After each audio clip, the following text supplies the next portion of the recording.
Good morning to everybody joining us.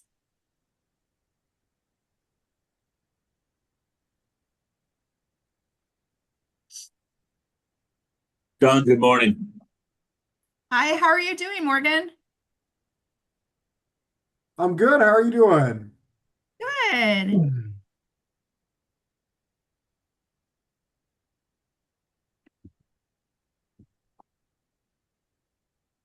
Thanks for joining us. We're going to get started in just like a minute or less.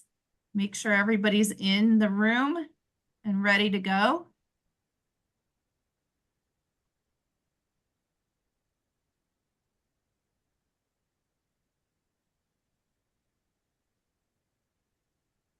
All right. Let's see. All right. Well, it's 9 o'clock. So we ready to get started? Harry, Todd, you're ready to go? Yes. Okay, good. I got a thumbs up from them. All right, so welcome everybody to GCAMP's Workforce Strategies Forum.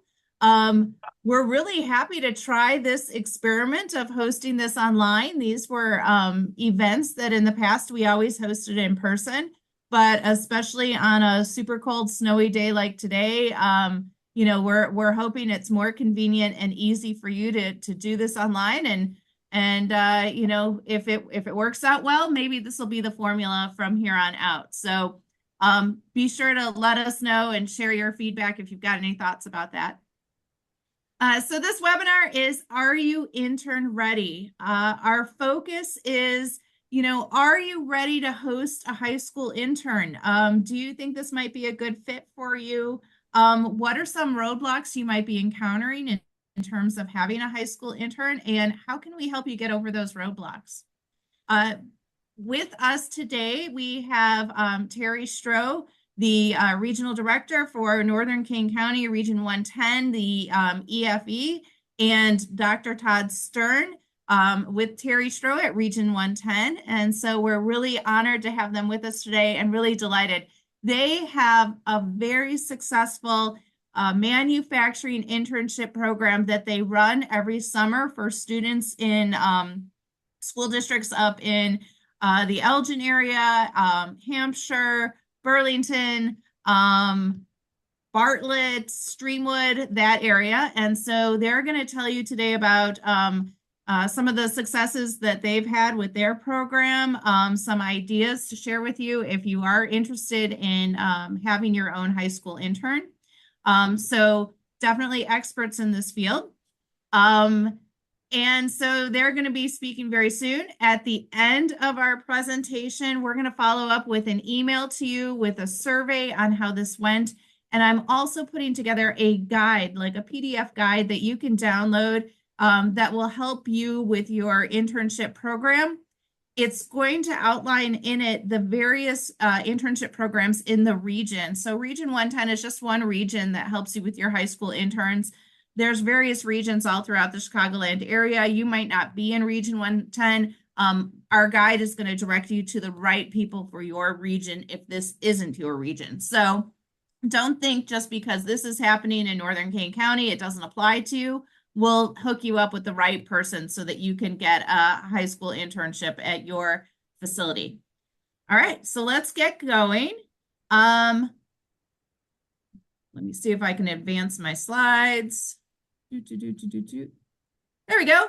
So yeah, here's our agenda for today. We're going to start off with, for those of you unfamiliar with GCAMP and our organization, I'm going to give you a brief introduction into who we are. We'll talk really quickly about why you might want to host a high school intern. And then we're going to turn it over to Terry and Todd from Region 110. So that's our agenda for today. Here's just a little bit about GCAMP. So if you're not familiar with GCAMP, we are a nonprofit organization. We've been around since 2014, and we were started by manufacturers and municipal partners who were very interested in making sure that manufacturing was thriving in their area. Obviously, our manufacturers very personally invested in that cause, and our municipality partners, they see these really great business partners in their area and they want to make sure they're thriving. And one of the challenges that our manufacturers are facing is workforce. How do they find their future employees?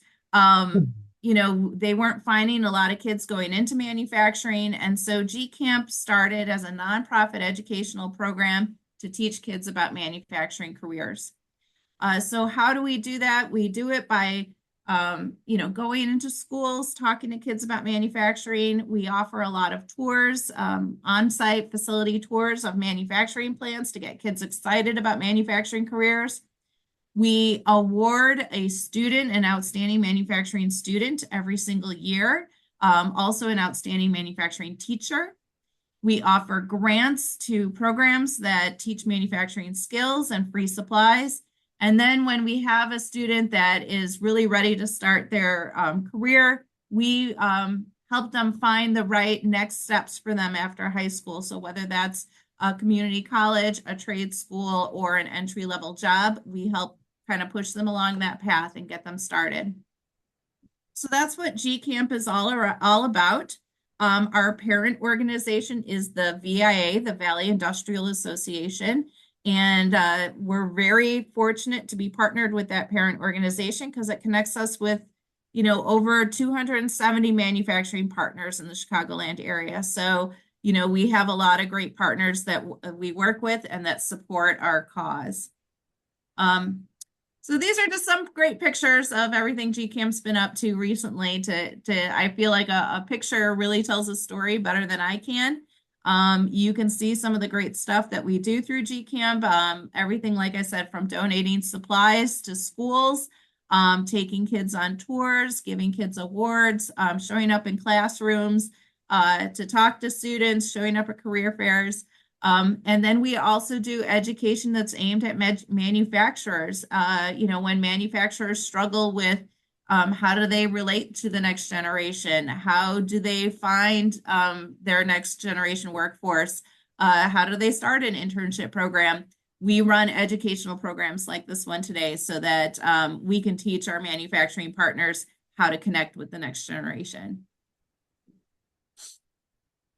So you're here today, hopefully, to learn about why you might want to host a high school intern and how to go about doing that. So there's a lot of great reasons to host a high school intern. It really helps you connect with the next generation. As someone who goes into schools a lot and I talk to kids a lot of them are really uncertain about what they want to do as a career. I'm in fact, a lot of adults are uncertain about what they want to do for a career. And so when you host an intern, you get an opportunity to really introduce a young person into this career, introduce them to your company, and really set them on the path towards working in manufacturing and potentially working for you. So it's a really great opportunity for you. I've got these bullet points here. You can reduce your recruitment challenges. If you bring in an intern, you might be able to identify a future apprentice, a future entry-level hire.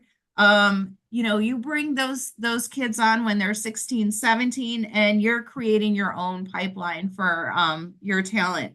You're increasing awareness of your company. You're increasing awareness of your culture. You're going to learn from those young people too. What's great about your company. They're going to get a great first impression that you can take with you and learn from it and really try to improve your company based on their feedback. High school interns are a low risk, high impact engagement. Low risk, you're not having them for a super long time. Most high school internships are about 60 hours total. So this is not something where you're taking somebody on for, like a full year. It could be a short-term opportunity, but it does have the capacity to be a high impact. Maybe you've got a project that you need some help with that has been not really a high priority, but it needs to get done. Here's your opportunity to take on an intern to help you out with that and get it done. Interns can do a lot of help with you in terms of perhaps documentation, quality, inventory. definitely things that they can do while they're at your facility. That's stuff that you know it needs to get done, but you don't really have anybody that has the extra time to do it. Here's a good opportunity to bring in an intern to help you out with it. Support supervisors in teams. It's if you've got some, non-hazardous shop jobs that you want support with, this is a great opportunity again to get that extra help. You can shadow some of your skilled workers, take on some of these projects, like I said, that are maybe not really high priority, but need to get done. That's what an intern can do for you. And then, of course, strengthen your community and your brand. This is going to build you a partnership with a young person in the community. It's going to build you a partnership with the school. It's going to enhance your reputation. It's going to show that you support your local area. So great opportunities for you when you take on a high school intern. So lots of reasons why you might want to do this. But I think the most important reason is it's really just a strategic investment. I've got here on the slide, today's intern is tomorrow's technician, machinist, engineer, supervisor. It's not just a goodwill gesture, it's a proactive workforce strategy. There are very few manufacturers that I meet with that do not have workforce challenges, that are not trying to fill their pipeline. This is a great opportunity for you to build your own pipeline. So many good reasons to host a high school intern, but I know some of you guys are intimidated by the concept. And so this is where I'm going to throw it over now to Terry and Todd, and they're going to tell you how easy it is to do and how you can get started. All right, Terry, Todd, the floor is yours.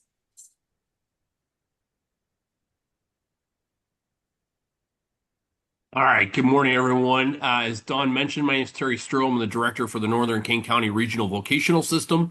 We're the EFE working with all of our high schools, middle schools, and even some elementary schools in the Northern Kane region. I represent school districts U46 in Elgin, District 300 Algonquin, 301 in Burlington, and 303 in St. Charles. And along with me this morning, Dr. Stern. I'm Todd Stern. Glad that you're all here with us today. My career in education spans decades, where classroom instruction to being assistant superintendent to superintendent District 301 for 14 years. I knew I wanted to retire from being superintendent, but I really had a passion for career tech education, an even greater passion today than I had back then. And I really believe that CTE is transformational and should be embedded across all academic pathways. So I'm a big champion for that. In my previous role as superintendent, allowed me to meet many different leaders, elected leaders, and leaders in business and industry. And that kind of helps as you're developing these relationships, because so much of this work, as you're going to find out, is really run by relationship building. All right, so a couple things we want to go over. First of all, I did put the slides in the chat so you guys can take a look at those on your own. There's a lot of links in there that we're going to talk about and talk through. One of the biggest ones, for those of us that are maybe a little older, we used to have cooperative learning where you'd get out of school early, you'd go work a job, you could work McDonald's, you could work pushing carts at Jewel, doing different things there, but it really wasn't focused on career. It wasn't focused on getting students, and not that those having a first job like that is not important, but is it really career oriented? Is it showing students the value in a career or showing them the opportunities that are in that career? We've now shifted to more of a work-based learning where we are focusing what students think that they want to go into and giving them opportunities within that career field to now see if they really like it. And I can tell you firsthand experience we've had over the last couple summers. We've had students that have come in and said they want to be mechanical engineers and they're all gung-ho and ready to do it.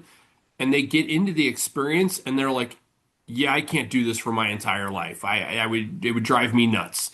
And they've now, pivoted to doing something else. So our big focus is on getting students with these internships a real live experience with manufacturing companies or we have 9 other career areas that we focus on in our region right now.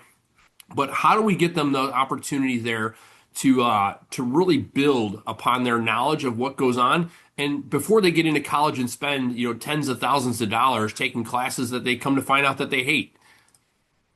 One of the things that we like to talk about here with this is seek to understand for companies or even our organization here.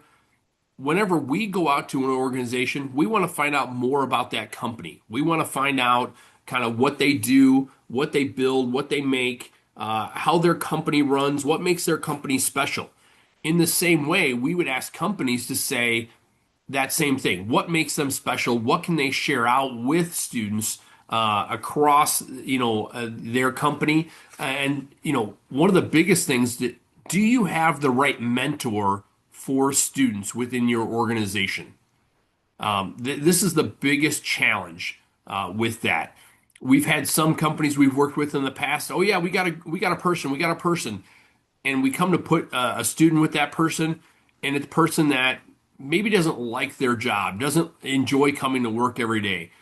We have found that these opportunities not only help the students, but help drive morale within organizations.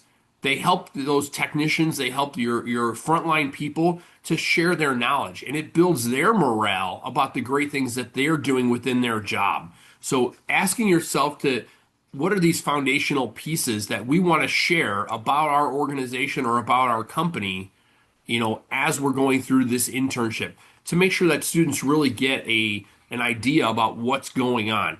I know we're going to try to move through this as fast as possible to save time for questions at the end, but if you have questions, drop them in the chat. We'll definitely get back to those as we're going through things here.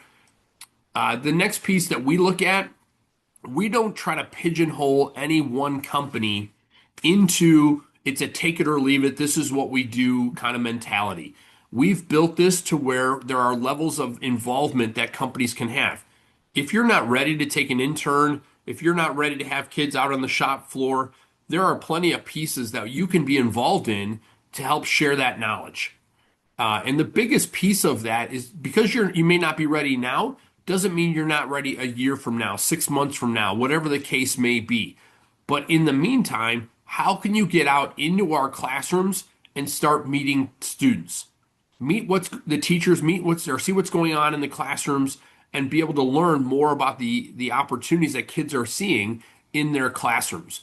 And the biggest reason for this is we've had multiple companies that come to us and say, well, this is great, but we don't want to talk to you until they're seniors in high school. Well, folks, I can tell you right now, if you wait till they're seniors in high school, from our schools, they're already spoken for. Companies have already swooped in, they've hired these students up, and they've actually started them with part-time jobs while they're in school. We look at this internship process as a way for a long-term job interview for these students. The students get to feel out the company gets to feel out the students, as far as, do they make a right fit for the company, and how, like Dawn mentioned, how do you build that workforce pipeline to keep it flowing, and you have a constant stream of people that want to come work for your organization. As we mentioned, when Todd and I go out to companies, we always want to start by learning what's special about the company. What do you make? Tell us more about what goes on here. And not ask right away for, hey, we'd love for you to take 5 interns. Well, no, we want to start by learning about your company so we can get you the right students in the right spots and make this an enjoyable experience for both our students and for the companies that we partner with. We'll let Todd start going through some of the intern checklists here. Okay, so all of those highlighted areas, and Terry shared the link to the presentation in the chat. All those are shareable links, so you can take a look at the different documents that are there. Just going to touch base briefly as we go into this slide. Some of the things that both Dawn and Terry shared, that what I found is I'm meeting with business partners, they're all very proud of what they do, as well they should be. And they want to work with schools, but their primary function is to grow their business and to make money for their business. And so when you can show that there's a great return on investment for using interns, it becomes powerful. And sometimes it takes a couple of years. What I found is that as you start and you start small and make it scalable, those successes breed more successes. And so really what happens is these companies, just like us, they connect with future ready workers. Instead of going out and Indeed and doing a shotgun approach, they're going to realize that they're going to actually now have applicants coming in. They have the skills and training and the interest in the career field. They're not dabbling trying to find themselves. As Dawn mentioned, these internships are really, they're a minimum of 60 hours. They can go above that, but really you're only going to ask for a 60-hour commitment. So it's low risk, it's high impact, because these companies realize that they're actually growing their own in their own culture and in their own core values. And what I have found time and time again is that these companies want these interns to come back. Even if they're going to college, even if they're doing other things, whatever, they want them to come back. They want to stay connected with them. Terry mentioned it as a long-term interview, but like, let's say that there's in manufacturing, a manufacturer takes an engineering intern. That engineering intern may say, well, I'm going to go on to college for engineering, which is great. But what the company gains is street cred in that high school with the other students. Because this engineering intern is going back to the high school, he's wearing, or he or she is wearing the company swag, and they're talking up that company. And so maybe they have a friend who's in precision manufacturing, and they're like, hey, this company I interned with engineering, they also have precision manufacturing. And it becomes a word of mouth pipeline in the school, in the company gains some prominence, and in the relationship, in the partnership with the school district. So sometimes when we're dealing with these companies, and as you look at this slide is going to be very powerful for you to have a lot of different information that you can click on your own. But as you're dealing with these companies, many times we'll hear, well, in our company, because of our insurance or because of different policies, unless they're 18, they're not allowed to do this or they're not allowed to do that. Well, that 18 barrier could be overcome in different ways, but let's not even focus on overcoming that 18 barrier. Don't focus when you're meeting with companies and there's initial resistance. Don't focus on what can't be done. Focus on what can be done. So, okay, so if they can't run a press, okay, get it. They can't run a press. Do you have quality control? Most companies have quality control. They can do quality control. They can work with the shipping department. We've had interns work with bills payable. We've had interns work with marketing and media.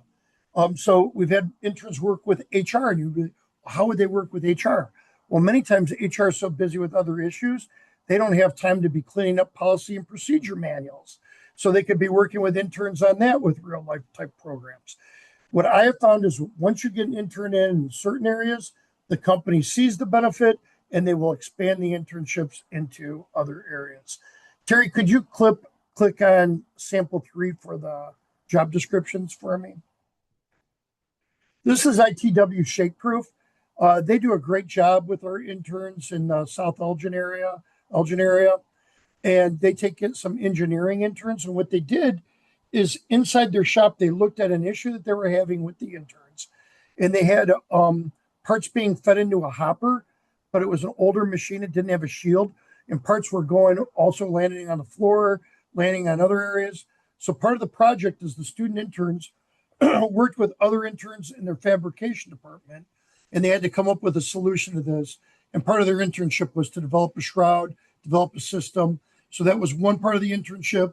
Another part was to look at their processes for downtime and uptime for different equipment and number of parts that were being made. So again, example of what a job description would look like. And then the interns aren't just sweeping the floor, they're doing real world type experiences that they would have in the workplace. Thanks, Terry. You can go to the next slide. So in the previous slide at the top, you could click on that. There was an internship checklist. Many of these things are included in the checklist. The first time that the intern visits the internship site, hopefully they have a pre-visit where they kind of, because they're going to be nervous anyway, just like anyone would be nervous. So if it's possible for an intern to have a pre-visit to the site, have an orientation walkthrough, kind of see like this is where they would store their stuff, this is where lunch is stored, meet some of the staff members so that it's not just the first day when they walk in. Many times there's some introductory paperwork that has to be completed. And whenever possible, I always recommend that the company just share a piece of swag, a shirt, a hoodie, a hat. I'm going to tell you that's going to be the best free advertising that company ever has because these students are wearing it all over the place. Very excited about their experience. So on the tour, as Terry mentioned about earlier, every company, as well they should be, is proud about what they do. So we want the intern to understand that how this work in this company impacts the community and the world around them. When we survey students these days and they're looking at their career pathway, they want more than just a job. They want to know that whatever they're doing in their life as a career is impacting others around them and making the world a better place. So also share what they value in an employee, what they're looking for an entry level employee, and the goals, because we're going to be a partner every step of the way. I tell an intern that if they're not 10 minutes early, they're late. And that's something that I live by and that we check with the companies on as well. You can go to the next slide. So other things that want to be covered and that we cover as well with the interns, because it's a true partnership, is what are the workplace expectations for PPE, workplace attire. You don't want the intern showing up the first day of work and there's a requirement for steel-toed shoes and they don't have them. So either we work with the intern to make sure they have them, the company could provide it, but all that stuff should be worked out in advance so the intern doesn't show up and is embarrassed because they don't have the right PPE. So it's doing that prep work in advance. Kind of looking at through the job description what the internship will look like, reviewing their policies, especially use of phones or taking pictures. All those things should be covered in advance. Go ahead, Terry, next slide. And then really just developing that relationship's already developed with contact numbers. All of our partners have my personal cell phone number as well as my work number and my email. So at the first sense of anything, whether it's good, bad, or indifferent, we want to have that where we're always approachable. They can always connect with us and we're always there for them. We want to make the experience turnkey as possible. And then you want to celebrate. You want the company to celebrate with their interns through their social media and their newsletters. We celebrate them in our newsletters. GCAMP does the same. So it's like, how do you celebrate them and get them free publicity to make it a win-win for everyone? I also think it's important that you have some exit interviews, both with the student intern and with the company. One of the best experiences that we've seen is when interns give a final presentation at the company where they're at, maybe a capstone presentation. People at the company ask the interns questions. Interns can ask the company questions. And you'll notice that some of the companies are very, very open to receiving feedback. Like, what did you like best about your internship? If anything, what would you like to see changed about your internship? And I found that those experiences are a great learning opportunity for both the company and the interns. These interns then will stay in touch with the company, many times asking for recommendations for scholarship. And many of them go on to be hired by the company during their senior year and beyond. You can go on to the next slide, Terry. So I think this is a big piece here, and Todd talked about it a little bit. We want to give our company and our students the best absolute opportunity and the experience. So if there are things, and by all means, we've had things that have gone wrong, and the companies have called us, and we've gone out the next day or later that day to meet with the student, meet with the company. How do we take and fix the situation? How do we make it better for everyone involved with that? But then our big piece is we want to find the right students for the experience. We want to make sure that when we do our program, we're getting ready. We're in the midst of finding companies right now, and we will have a job list that will go out in early March. Students will have 2 to 3 weeks to apply to internships based on the job descriptions like the one that Todd showed there from ITW. Students this year are going to be only allowed to apply to a maximum of 2 internships. What we do with this process is we're going to vet those students out. Have they gone through a number of career tech ed courses? Do they have some experience and some background in these areas? Can we go through some interviews with them on the side before, as part of this, they have to submit a resume. So now we take those resumes for the 5 or 10 best that we have found, and we're now going to share those resumes out with our company partners. We're going to ask them, hey, how would you like to proceed? Would you like to interview the students, face to face? Would you like to do a virtual interview? Here's the contact information. Here's their resumes. So we have a multitude of companies who've done face-to-face interviews and set those up. Some have done some virtual interviews in the past. Others have taken our judgment on which students we're putting in a position, and they've taken students that way. But we really want to vet them out to make this the best experience overall for everything. Another piece is resources. Todd touched on it a little bit. I know Dawn and I have talked about it in the past. As far as companies thinking that students need to be 18 years old in order to be out there in an internship. I think things to remember. We're not asking you to take a student and turn them loose in the shop. We're not asking you to put them on a machine and let them run. We're really looking for this to be a mentoring opportunity for those students. And what that means is this. There are ways to go about, if you don't want to put them on the payroll for the company, we have ways that we can work with those companies to help them do that. We've had other companies who've putting students on as part-time employees and kept them there all summer. We've had some companies who have taken students for that 60-hour internship, and when they get done, they're like, well, can we hire the student for the rest of the summer?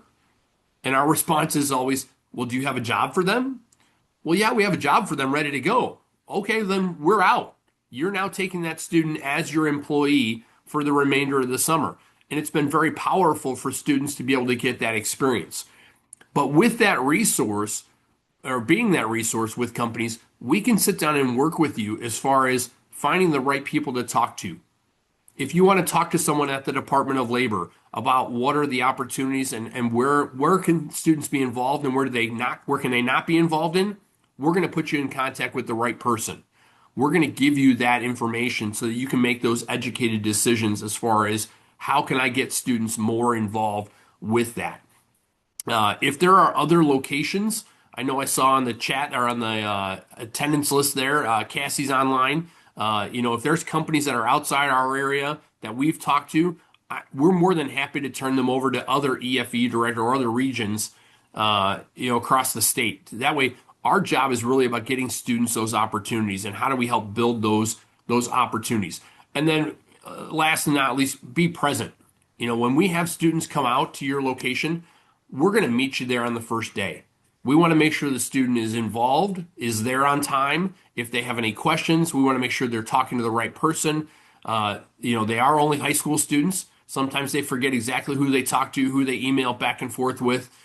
We want to be there to make sure they get set up and be successful on that first day. But then as we go through, we're going to do check-ins with those students. One of the biggest things with our process here is after students are selected, students and their parents or guardians must attend a mandatory meeting with us to go over what the expectations are for their internship. We make sure they get all the right tax paperwork if they're going through our office for being paid or through one of our community partners to be paid. We want to make sure they're well informed of that. We also want to make sure that parents are well aware of what the expectations are for the internships. I can tell you that in the past, we have stressed time and time again, cell phone usage. When's the right time? When's the right place to use your cell phone versus not use your cell phone? We've done a number of internships out in healthcare and stress to students that, all right, there is a right time and place to use your cell phone. and about 2 or 3 years ago had to remove a student from an internship because they couldn't adhere to the rules of when and where to use their cell phone. So we are able to talk through that, but also to be there to help the student out and coach the student through those opportunities overall.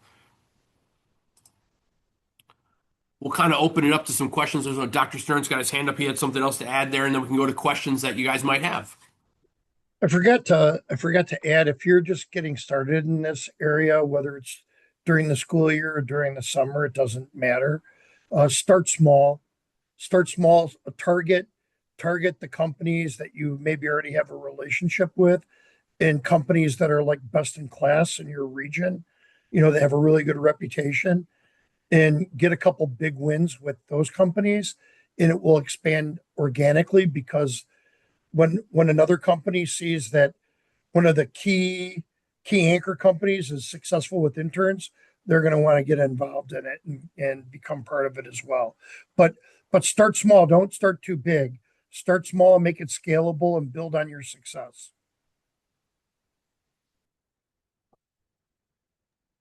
All right, open it up for any questions that might be out there still looming. You know what, Terry, I just wanted to give you guys an opportunity to talk about how long have you been doing this internship program? How many manufacturing internships have you placed over the years? What are some of your big takeaways from placing kids in manufacturing internships? The biggest piece was getting over that hurdle, that 18-year-old hurdle, and what can we do with students. But talking to companies about the opportunities. I think the biggest piece here is, yes, the Department of Labor has a list of hazardous jobs. Using a CNC machine is not on that list of hazardous jobs. Kids cannot drive a forklift. They cannot use an overhead hoist.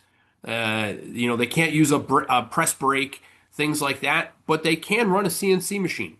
They can work with the engineering department doing the drawings and working on the Fusion 360 or the SolidWorks, programs in the back end of things. They can still be working with someone on the line, seeing how the machine operates. As we talked about, really, it's a mentorship. It's not a turn them loose and let them go as far as these opportunities are concerned.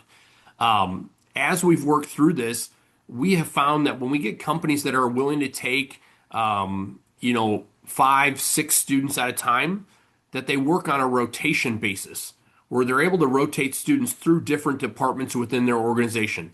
Is it the shipping department? Is it the engineering department? Is it the production? Is it quality control? Is it the finance and accounting office? So we've had a number of students that have done that. Todd mentioned ITW. Last year's project for ITW, they have a line that they had where boxes were getting relabeled to be shipped out to all of their partners. They make fasteners for the automotive industry. Every automotive dealer has a different label or different sticker that had to go on a box to identify the part and where it was going. And they were having problems trying to do how the whole process went. They actually had our interns do a time study on how much time it was taking them and how they thought they can best improve that process. So there are different ways for them to get involved. And this is really where Todd and I want to sit down with that company and not just say, well, here's an intern, go. We want to sit down and really flush out what that internship's going to look like. How can you really work with that intern? What are the expectations in those different pieces? Other things we've looked at, I'm just looking at our list here, parts design, test inspection. We've done one with civil engineering. I know, Dawn, your daughter was involved in that one a couple years ago here with civil engineering. Getting the students out there to see what goes on in these different manufacturers. Todd mentioned before, when we did surveys, the majority of students are choosing careers based on conversations that are still happening at home. They're talking to their family members. What do they do? Who do they work for? The majority of companies, when you drive by, you can't tell what they're making inside. So the kids have no idea that these jobs are out there and available in our area. Opening the doors for these internships gives students an opportunity to get behind the scenes and really see what's going on in their community and how can they stay in their community with good paying jobs. Another piece we've had mechanical engineers. Kids think, I want to go study engineering. I'm not going to go into the manufacturing realm. It was what we hear a lot from us. I know, Don, you've heard that quite a bit. And then we start hearing or telling students that, and telling parents really, that your first job as a mechanical engineer could be working for a manufacturing company.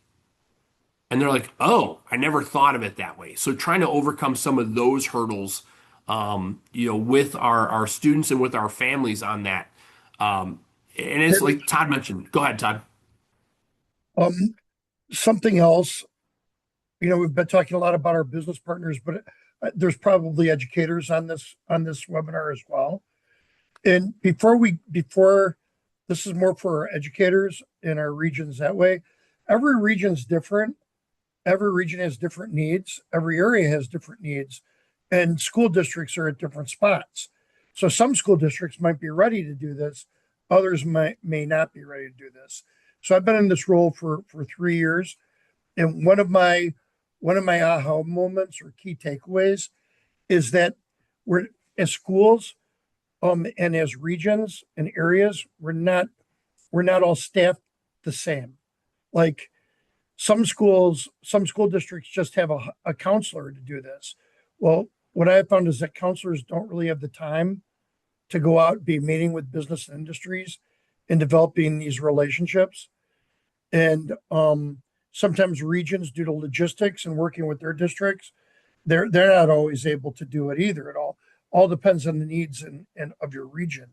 But I would say that if this is an area that you really want to explore, then in the area or as a region, you want to think about how do you develop the framework that's going to work for you for work-based learning so that you have dedicated point people.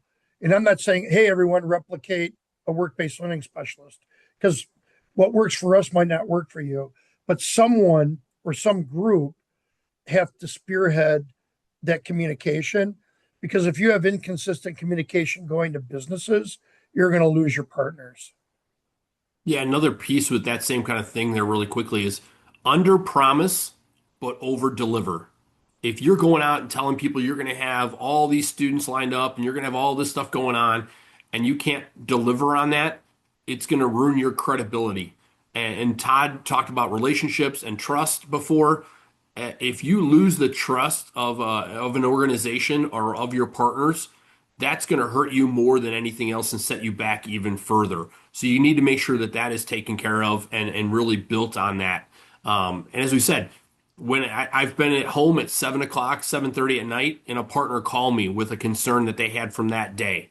You need to be able to take that phone call. So when we do ours, it's in the month of June. We do it right after kids are out of school. That way they kind of flow from school right into these internships. Um, we know that that month of June, our phones are always on and we're always having to answer it no matter who's out there and what's happening. Because we don't know what questions come up, what do we need to support them on and really build from there. But that was a big piece there. Don, I saw you unmute there, so I'm sure you got another question. Yeah. So you're leading right into where I wanted to go next. So just talking logistics, you guys are one region. You're super successful with what you're doing. You've got some great internships happening. So logistics wise, though, your internships, can you just talk about, you just said they're typically in June. They're typically a minimum of 60 hours. What regions do you serve? And then I'm wondering if we have other educators maybe online that might want to talk about the regions they serve or how an internship might look different in terms of time of year or, in their region. So love to have you guys answer just your area, and then maybe we open the floor to another educator that has a similar internship program. Yeah, we try to stay within 30 minutes of any of our schools. So sometimes it stretches a little bit beyond our boundaries. So our boundaries are that St. Charles area for School District 303.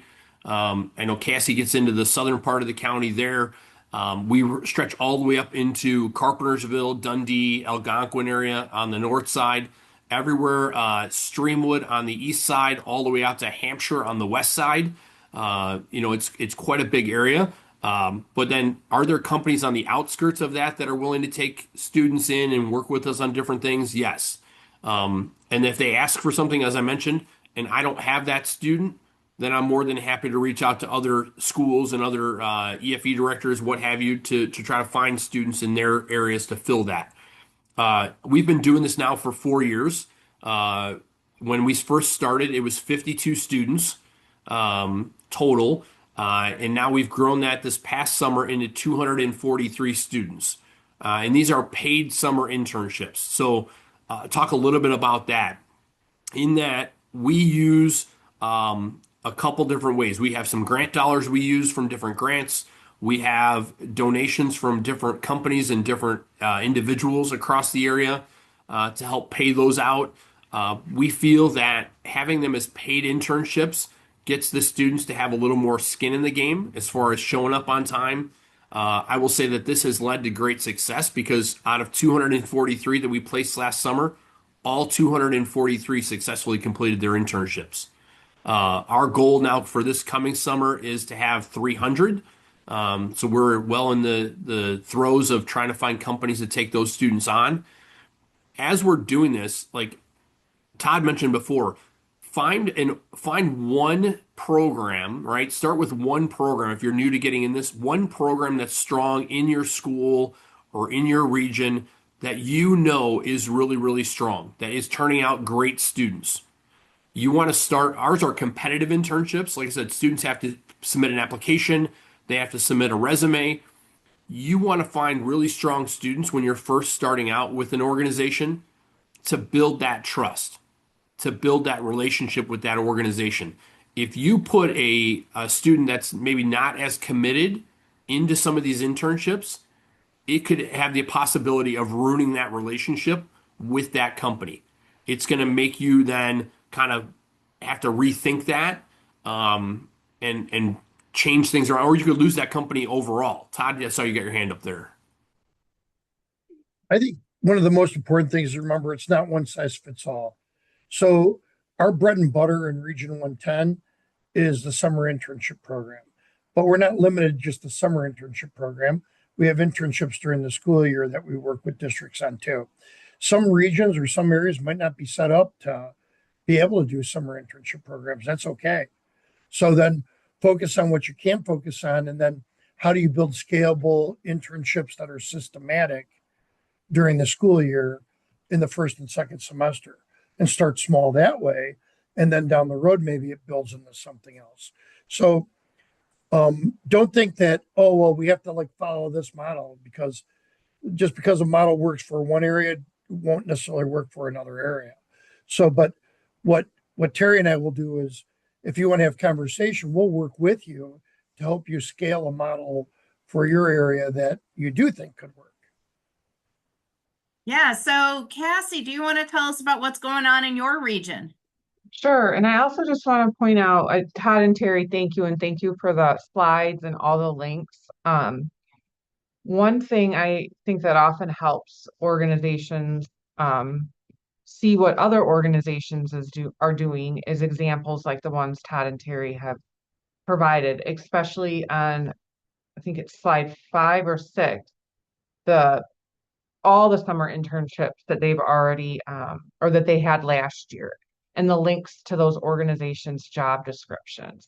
So if you're an educator or or an organization that might host an intern and you're like, what is this person going to do?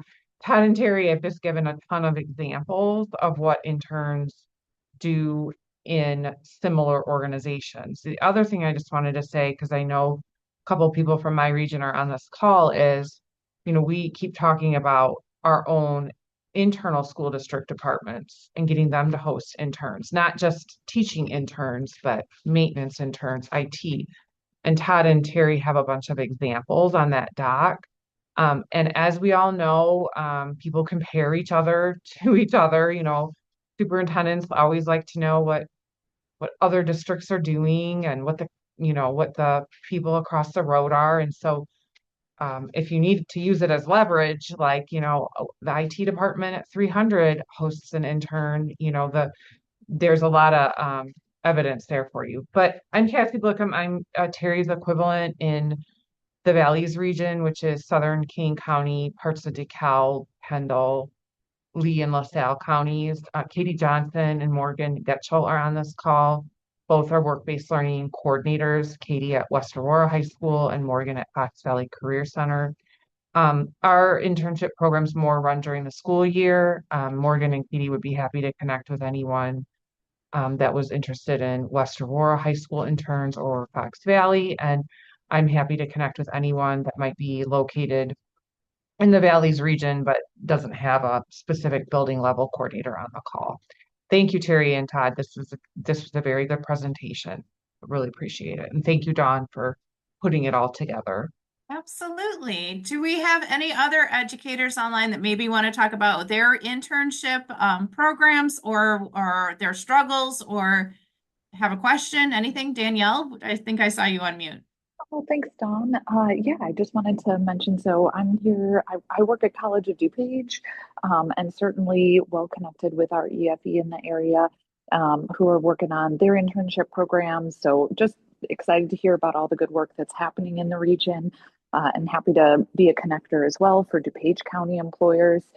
But wanted to also mention that opportunity, which I appreciate was mentioned already, of hey, this doesn't have to end when a student graduates. This is an opportunity to continue them on. And oftentimes that can mean an opportunity to partner with your local community college. And lots of good things happening at the local community colleges right now with manufacturing, with new buildings being built, new programs being offered.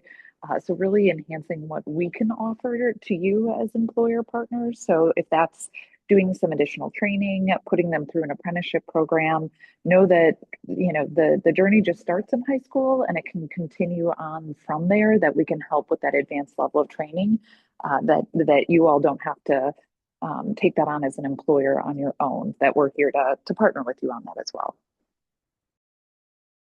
Hey, thanks, Danielle. Anybody else want to speak up, talk about their opportunities, their programs, their challenges, any questions? Yeah, Dawn, I'd be happy to talk a little bit about what we do at West Aurora High School. And Todd, thank you for the shout out. So our program runs during the school year right now. And for our interns, we actually have our teachers recommend the interns. And so these are interns that are excelling in the technical skills in the classroom, as well as the essential skills. So, the things like being organized, being good at communicating, being self-starters. And those are the students then that I will sit down with and interview and vet, and then we reach out and match them with business partners. So our process is just a little different. And then our seniors, these all have to be senior students for us and have their own transportation. They have early release from school, but they create their own work schedule with the business partner. So it's not necessarily Monday through Friday, 1 hour a day or something like that, because they do have to put in 6 hours a week for the semester for the semester that they intern. But like we have auto interns, for example, they might do all 6 hours on a Saturday. This semester, we're going to have a student at Smith and Richardson, and he actually has late start in his schedule instead of early release so that he can put his hours in before school starts. So lots of different opportunities, and we're willing to be flexible and work with companies to make sure it fits their schedules. Oh, great. And that is exactly why, there are different programs happening in different regions all throughout the Chicagoland area. GCAMP serves manufacturers and school partners all throughout the Chicagoland area. So we are putting together like an internship guide that we are going to be happy to distribute to everybody. If you're like, I'm in Downers Grove, who do I talk to? It wouldn't be Terry, it wouldn't be Cassie, who's the right fit for me. We're going to have that kind of information. What does an internship look like in that region as compared to another region? Do they have flexibility to accommodate my needs? So we're gathering all that information from our partners. We're going to put it together and have it on the GCAMP website, hopefully by the end of the week. And we're going to follow up this webinar with a survey and then a link to that guide. So look for that in the next couple days. And that is all we have. Do we have any other questions? Anybody else want to hop online and Yeah, introduce themselves? just real quick, Don. I'm Todd Volker. I'm with Kendall County. I'm the Economic Development Director. We started an internship last year. It was a mixed bag. We had a half dozen employers. It didn't work too well. We've restarted it this year. We've got 22 positions across a range of things. It takes a heck of a lot of salesmanship to get these internships because people will say they'll take an intern and they say, and then you find out no, they're not going to, and it's. But then we figure we're breaking the ice, so maybe their budget can afford it next year, can be placed there next year. But I appreciate this discussion. You know, Todd, Terry, Morgan, you guys are great. Dawn, you're great too. But yeah, so I'm going to be following up on some of these aspects. I just want to throw in there really quickly. Danielle brought up a great point. We want to see students be successful overall, right? Whether they're going on to a university or they're going to community college, use these. We want to see students use these internships and companies use these internships to go from an internship to, like I said, long-term job interview of a student to then offer them an apprenticeship program, right? And working with our community college partners on what that apprenticeship program would look like. uh, Apprenticeships do not have to wait until they are in college to do those. They can start by a lot of the dual credit courses that are already offered in manufacturing throughout our high schools. And if it's written up the right way, those courses can count toward that, which then lowers the legal age down to 16, right? And no one can argue. If you have an approved apprenticeship program, no one can argue. Your insurance company cannot argue anything like that as far as having an intern or now an apprentice in your shop doing those things. So there are ways that we can work with companies on getting you in touch with the right people and have that happen like that. Danielle, I think I saw your hand up. Did you have something to add? No, I was clapping to what Terry was saying. So thank you, Terry. Okay, sorry. Misunderstood the emoji. All right. Anybody else? Okay, hearing nothing. You know what? We can give you just a few minutes of your day back and maybe end a little early. I appreciate everybody coming to our webinar today. If you have some feedback for me afterwards, I'd be open to hear it, love to hear it. And thank you so much. Thank you so much for your involvement and your interest in hosting a high school intern. And thank you to Dawn and GCAMP and VIA for putting it together today. Appreciate it. My pleasure. My pleasure. All right, everybody, have a great day. Take care. Thanks, Don. Sure.